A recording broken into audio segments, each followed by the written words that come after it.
Now, once again, Raymond Arroyo.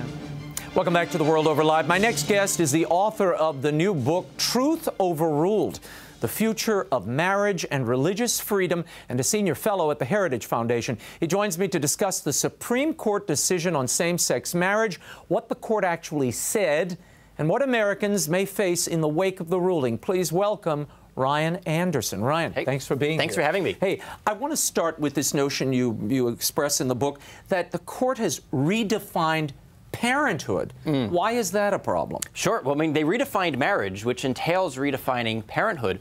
What Justice Kennedy has more or less said is that men and women are interchangeable, and therefore mothers and fathers are replaceable. That two moms or two dads is the same thing as a mom and a dad, which will make it harder for our children and our children's children to actually understand the truth about marriage, to live it out in their own lives, and to pass it on to their children. Marriage laws matter in that sense. Let's talk for a moment, though, about how we got here. Aren't heterosexual couples, heterosexual marriages, and the breakups that ensued, didn't that destroy marriage before the Supreme Court? Yeah. So several times throughout the book, I'm at pains to say that this is not about gay marriage. This is about marriage.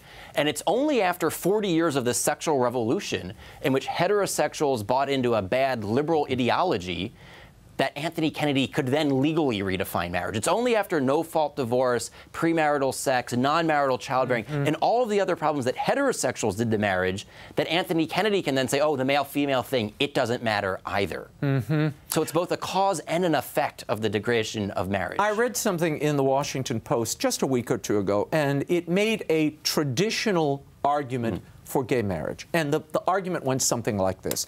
You have, among heterosexual couples, some who can never have children. They are infertile couples. Similarly, you have these gay couples. They can't physically have children, but the society allows them all to marry, and the reason being, among those couples where children are present, it's better to have a stable, committed couple raising that child than just two people cohabitating. What's wrong with the argument? Two things. I mean, one is that right now we know that 40% of all children are born to single mothers. It's 50% of Hispanics, 70% of African-American kids born to single mothers. Gays and lesbians didn't cause this problem, but redefining marriage makes it harder to solve the problem, because how do we say that fathers are essential when the laws redefined marriage to make fathers optional?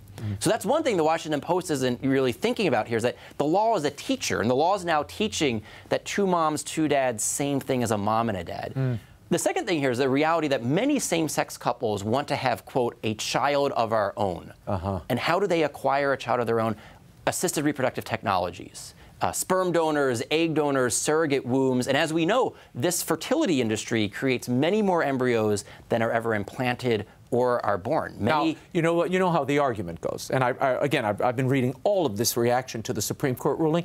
And gay activists say, look, we are intending our children. There are no mistakes here. These are intentional, wanted children. And then we raise them. Sure, and it's all about the desires of the adults, not the needs or the rights of the child. Those children are intended, and at the moment of conception, they're denied either a mother or a father. You can think of the T-shirt that says, "My daddy's name is donor." If you're a lesbian couple who uses an anonymous sperm donor to create a child, you're depriving that child of a father.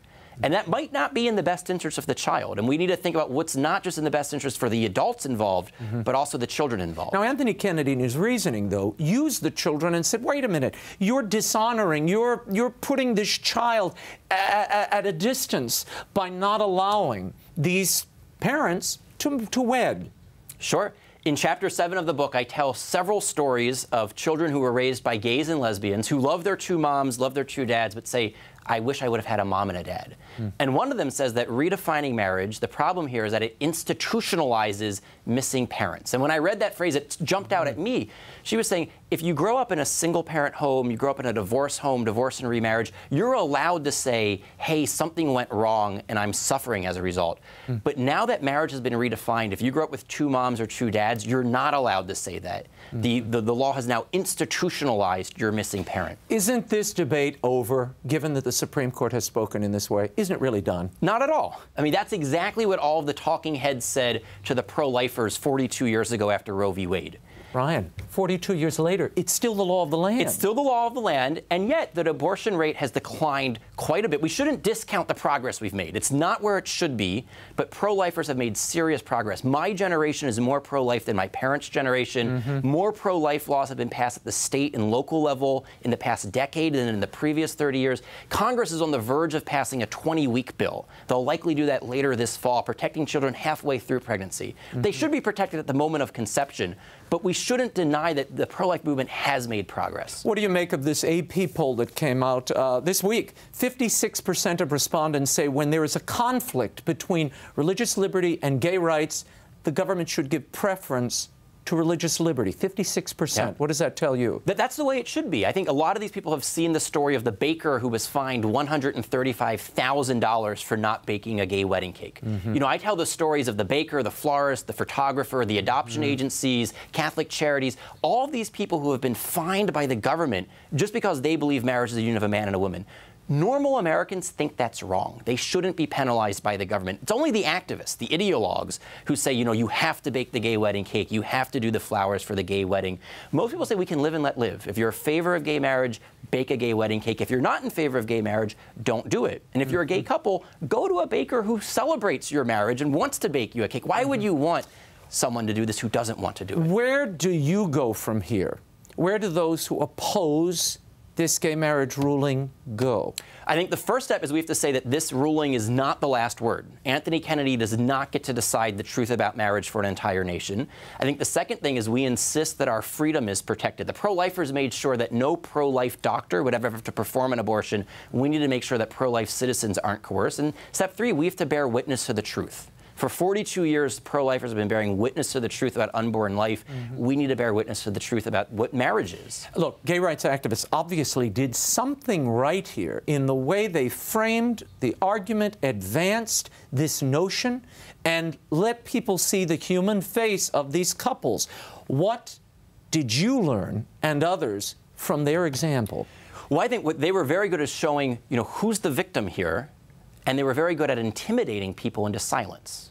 They made it costly for people like you and me to speak out and to tell the truth. So one of the things I try to do in the book is show who are the victims of redefining marriage. You know, what happens to the bakers, also what happens to the children who have two moms but no dad.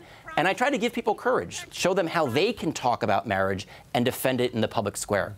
Very good. Brian Anderson, thanks so much for being here. Truth Overruled, The Future of Marriage and Religious Freedom is available as an ebook now at all the usual outlets, and it will be out in print at the end of August. You can pre-order now at Amazon.com and other outlets. Brian Anderson, thanks for being here.